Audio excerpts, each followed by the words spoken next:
jelaskan sedikit Pak tujuan dan hasil dari peninjauan tadi. Kita lihat dalam 1-2 minggu ini di Banda Aceh kan curah hujan tinggi.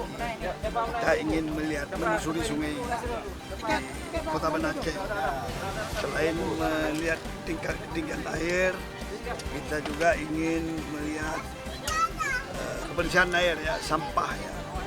Di samping itu tadi begitu kami menyusuri, alhamdulillah sampah ya selama ini memang sudah dikelola oleh dinas kebersihan dan hampir dapat dipastikan tadi sungainya bersih. Tadi ada beberapa kayu karena menerima kiriman dari kabupaten lain sudah kita benahi dan sudah bersih.